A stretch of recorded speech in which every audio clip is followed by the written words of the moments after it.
को। स्टार्ट करते हैं, उससे पहले टॉपर है अमन त्रिपाठी। अमन त्रिपाठी खाना यूपी से है और इसके अभी जो एक्सपेक्टेड, अभी जो हमने नीट की आंसर की आई है उससे मार्क्स आ रहे हैं 716। केवल एक क्वेश्चन रॉन्ग है, एक क्वेश्चन छोड़ा है। 716। नेक्स्ट कॉल कर रहा हूं मैं राज, और मयंक राज के मार्क्स आ रहे हैं 705। 705। नेक्स्ट श्रेयस राज,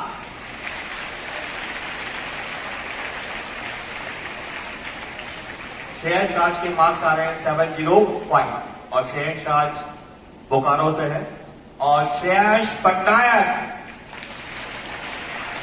श्रेयस पटनायक,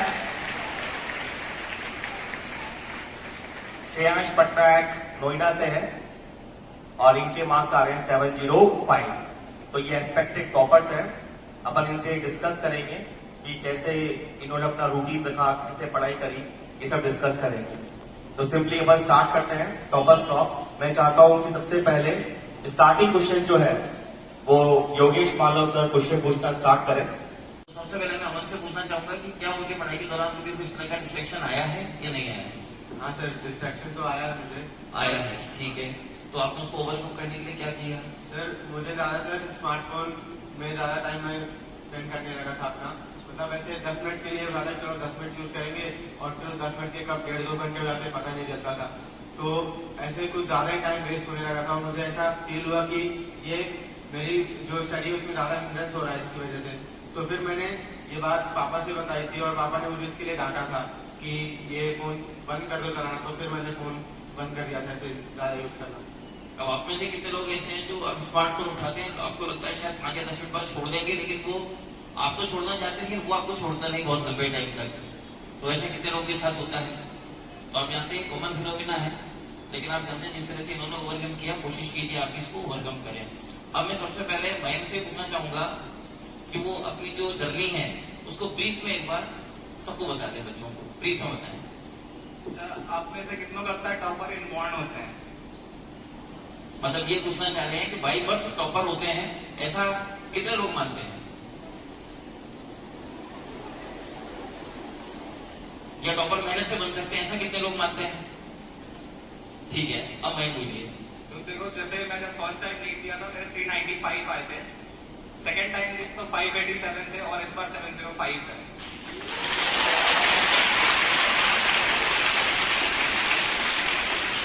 अच्छा मयंक, आप इनको अपने 10th के साइंस के मार्क्स और बताइए एक बार। साइंस में मेरे 50 मार्क्स थे 10th। अब आप सोच सकते होंगे कि ये अंदर से कितने मजबूत होंगे कि इसको खुल के बोल भी पाते हैं और इसको इन्होंने जिया भी है। 50 मार्क्स आने के बाद आप सोचिए इतना बड़ा ख्वाब इन्होंने पाला होगा तो ये अंदर से कितने स्ट्रॉन्ग रहे होंगे। ठीक है, हाँ बोलिए। जैसे कि मतलब जब मैं नर्सर में यहाँ पे आया था तो ये हुआ कि जैसे बड़े बड़े लोग बहुत दोस्त बन गए थे मेरे। तो वो था कि फ्रेंडशिप बहुत ज्यादा ही हो गई थी मेरी फर्स्ट ईयर में ही, मतलब जब मैं यहाँ पे नर्सर में आया तो। लेकिन फिर भी मैंने क्लास जाना उसमें नहीं छोड़ा था, क्लास तो अटेंड करता था, पर घर पे आके उतनी स्टडी नहीं करता था। लगता था क्लास में सब कुछ सुन लिया और हाँ याद भी रहता था हर चीज, लेकिन जब घर पे आके नहीं पढ़ा तो कहीं ना कहीं वो लॉन्ग टर्म मेमोरी में सेव नहीं हो पाया मेरे ढंग से। तो नर्सर तो उतनी गलतियां मेरे से नहीं हुई, बट एंथ्यूज में जब मैं गया तो उसमें 12th मैंने बहुत अच्छे से कंप्लीट करी थी। लेकिन जब 11th स्टार्ट हुआ तो ये गलतियां मैंने करी थी कि जैसे अपने को लगता है 11th सब कुछ आता है तो लगता है घर पे अगर उसको पढ़ लेंगे तो बहुत अच्छा रहेगा, टाइम बच जाएगा। तो वो गलती मैंने भी करी कि मैं सोचा घर पे उसे पढ़ लूं, लेकिन ऐसा होता है ना कि आप हो सकता है सोचते हो घर पे वो 2 घंटे में हो जाए और क्लास में वो 6 दिन में पढ़ाया जाएगा, लेकिन वो 2 घंटे आप आज कर लिए, हो सकता है 4 दिन बाद से वो चीज भूल जाओगे, फिर आपको 2 घंटे देना पड़ेगा और ऐसे करते करते आप पता नहीं कितने घंटे वेस्ट कर दोगे।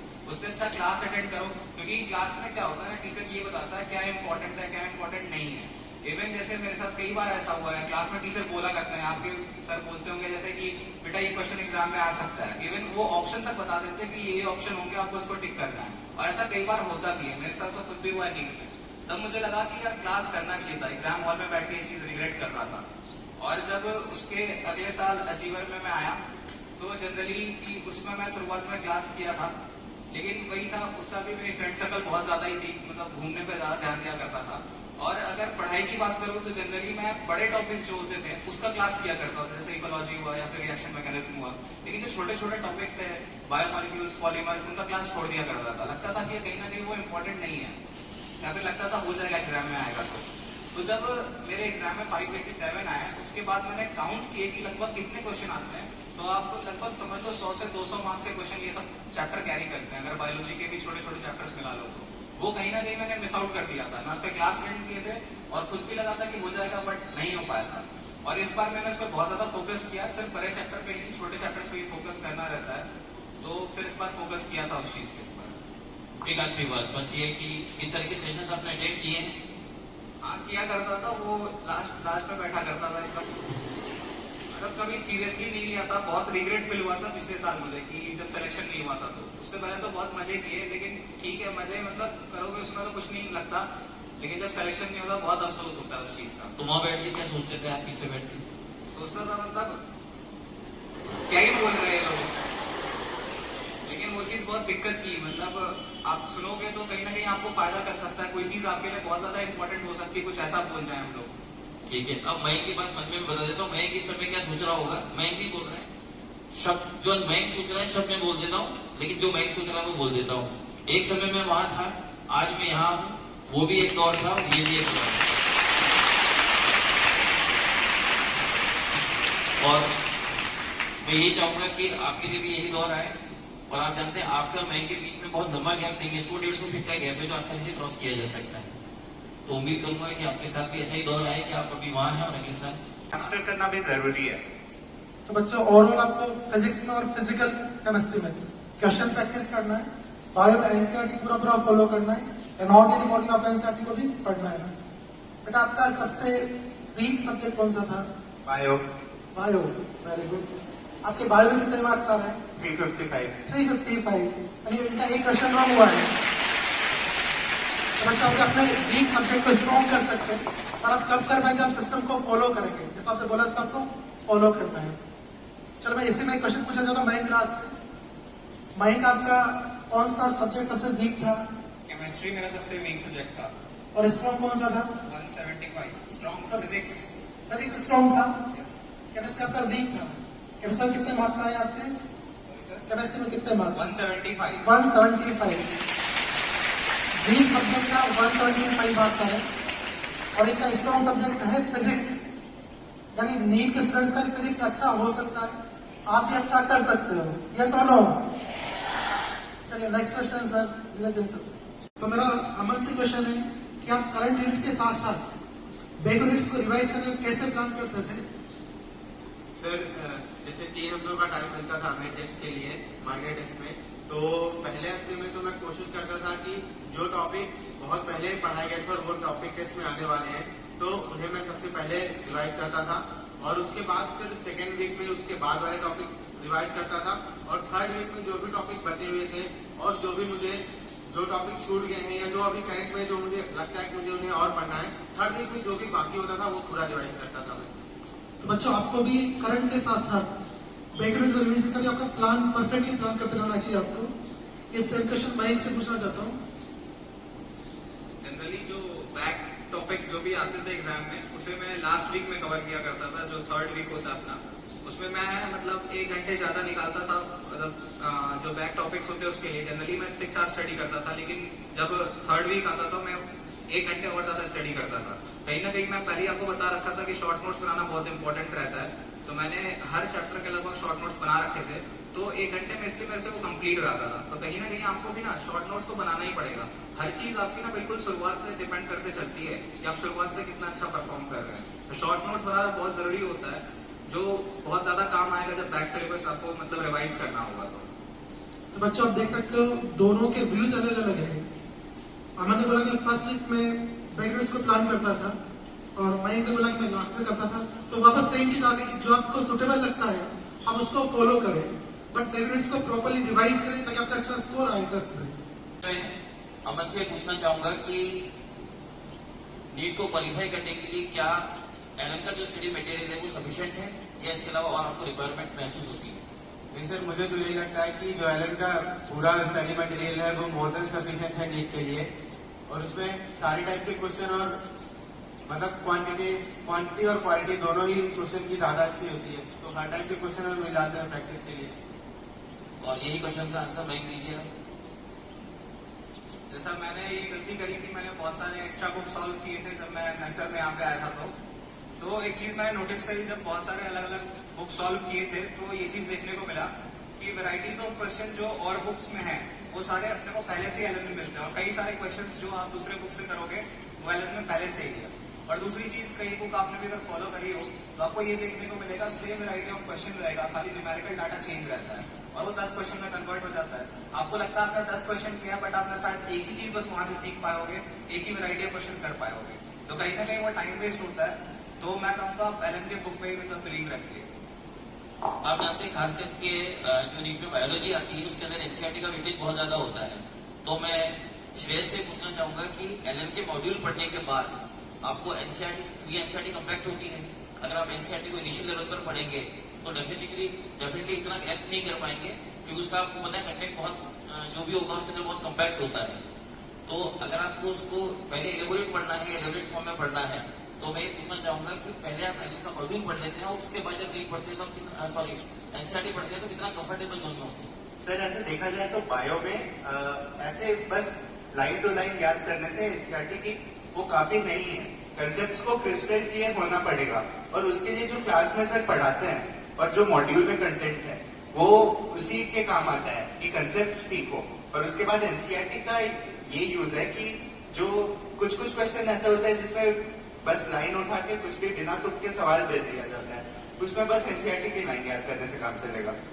बायो की एनसीईआरटी में कितनी बार पढ़ी होगी लगभग? याद नहीं है, अनकाउंटेबल बोल सकते हैं।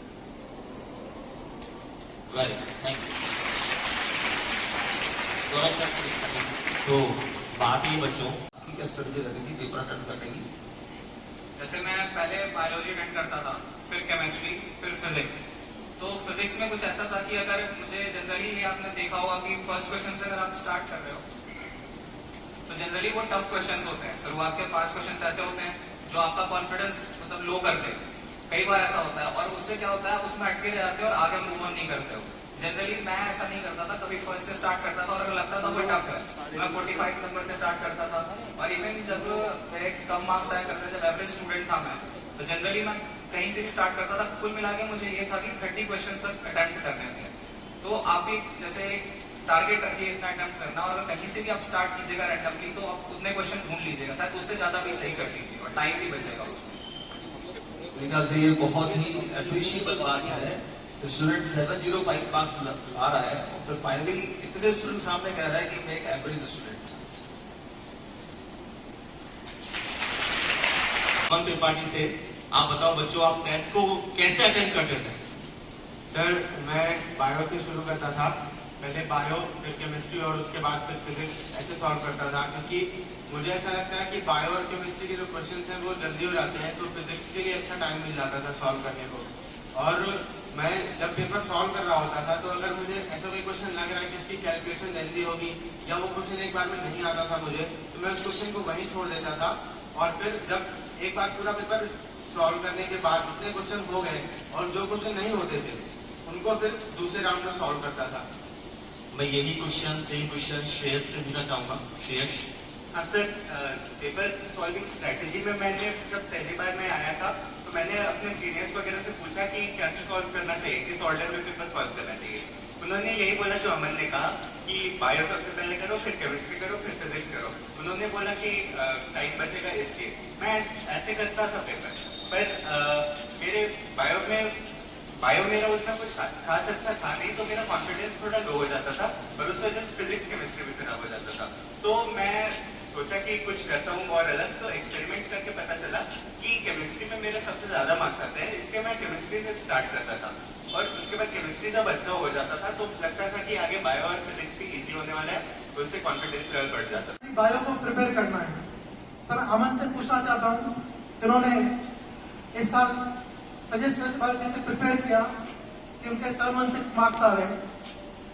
सर बायो में तो जैसा सभी जानते हैं कि मैं जब क्लास में जो टॉपिक चल रहा होता था तब मॉड्यूल और एनसीईआरटी दोनों करता था, लेकिन एग्जाम के वही 2-2.5 महीने पहले मैं सिर्फ एनसीईआरटी ही करता था।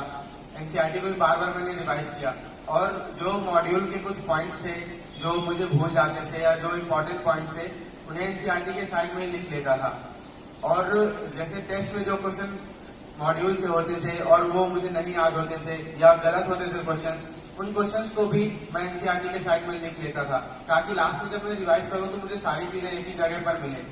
और फिजिक्स और केमिस्ट्री में तो, केमिस्ट्री की बात करूं तो फिजिकल केमिस्ट्री में तो जो नोट्स सर लिखवाते थे उन नोट्स को मैं 100% फॉलो करता था और उसके साथ साथ मॉड्यूल के क्वेश्चन प्रैक्टिस करने के लिए सफिशिएंट लगे मुझे।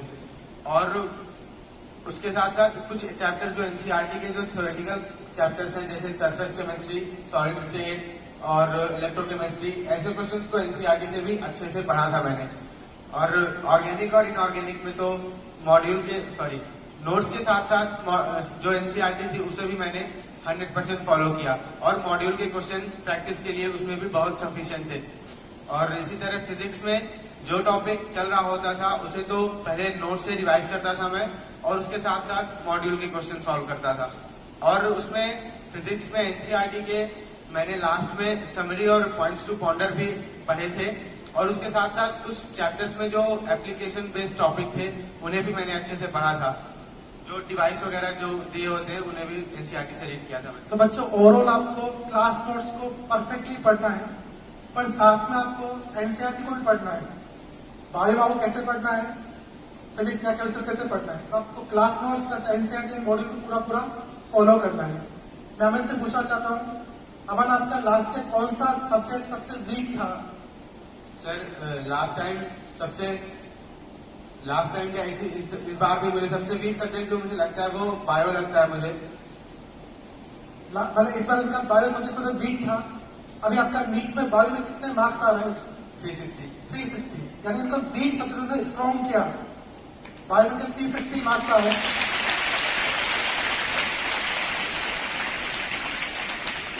सेकंड क्वेश्चन मैं श्रेष्ठ लाल से पूछना चाहता हूँ कि आपने इस बार फिजिक्स, केमिस्ट्री, बायो कैसे प्रिपेयर किया? सर फिजिक्स में देखा जाए तो जो क्लास नोट्स में क्वेश्चंस कराते हैं सर, उसमें हर प्रोफाइल के क्वेश्चंस कवर हो जाते हैं, तो कोई भी लास्ट तक नया क्वेश्चन नहीं बचता है। और फिजिक्स में स्पेशली क्वेश्चंस प्रैक्टिस करने की बहुत जरूरत होती है। तो एलेंथ के बहुत सारे मटेरियल्स हैं जैसे मॉड्यूल हुआ, सीआरओपी हुआ, ये सब से बहुत इनफ क्वेश्चन प्रैक्टिस हो सकती है। और ऐसे ही केमिस्ट्री में भी ऐसा ही कुछ है कि क्वेश्चन प्रैक्टिस और क्लास में जो कंसेप्ट बताए जाते हैं उस पर ध्यान देना है। पर केमिस्ट्री में आईओसी और ओसी में एक पॉइंट ये और है कि एनसीईआरटी लगातार 16-18 घंटे पढ़ते ही रहे, कुछ ना कुछ तो डिस्ट्रैक्शन हो गई और अगर नहीं होगा तब भी पढ़ाई का एफिशिएंसी अच्छा नहीं होगा। तो मैं क्या करता था कि मैंने एंड में 1 घंटे दे दिए कि मैं बस गेम खेलूंगा डेली और उस समय पढ़ाई के बारे में कुछ नहीं सोचूंगा, उससे माइंड रिफ्रेश हो जाता था और फिर एफिशिएंसी बेटर हो जाती थी। मतलब खेलना नहीं छोड़ पाया। आप जानते हैं अच्छा डॉक्टर वही होता है जो पहले किसी बीमारी को डायग्नोस करे और उसका ट्रीटमेंट करे। तो ये आपके लिए भी ये बात एप्लीकेबल है। पहले आप ये डायग्नोस कीजिए कि आपको कौन कौन सी आदतें डिस्ट्रैक्ट कर रही हैं और फिर उसका ट्रीटमेंट आप खुद कीजिए। और सबसे बढ़िया सॉल्यूशन यहाँ पर ये भी निकल सकता है। सर अमन ने एक बहुत बढ़िया बात बोली थी कि स्मार्टफोन पर बहुत टाइम कंज्यूम करना शुरू कर दिया था, तो इन्होंने अपने पेरेंट्स को, अपने पापा को बताया कि पापा मैं ऐसा कर रहा हूँ, तो उन्होंने डांट दिया।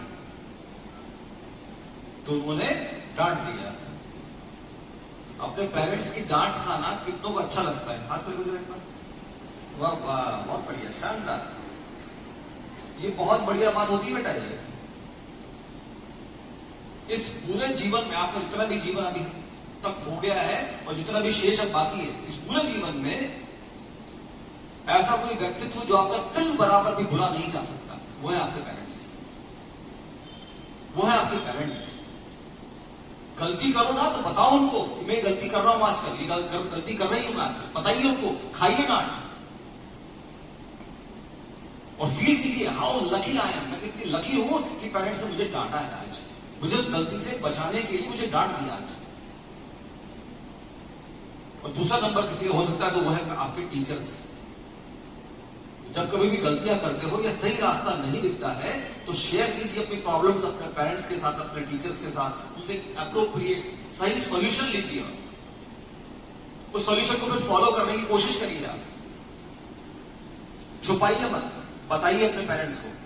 अच्छा, जिस एडोलेंस एज में आप है ना, इस एडोलेंस एज में एक बहुत बड़ी समस्या रहती है दिमाग के अंदर, क्या जो हम ये कर रहे हैं ये सही है गलत है, क्या है, डिसाइड नहीं कर पाते अपन ये सही है गलत है, ये काम मुझे करना चाहिए कि नहीं करना चाहिए। एक बहुत बड़ी सॉल्यूशन देता हूं मैं आप लोगों को आज।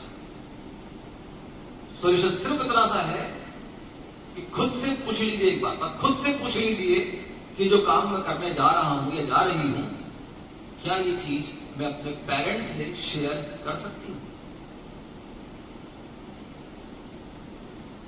क्या ये बात मैं अपने पेरेंट्स से शेयर कर सकती हूं? अगर वो शेयर कर सकते हो ना तो निश्चित रूप से वो काम एकदम सही है, बिंदास करो उस काम का। कहीं अगर दिल को ये लग जाए कि नहीं ये बात तो मैं शेयर नहीं कर पाऊंगी, तो निश्चित मानिए वो बात काम गलत है, वो काम नहीं करना है इस एडोलेंस एज के अंदर।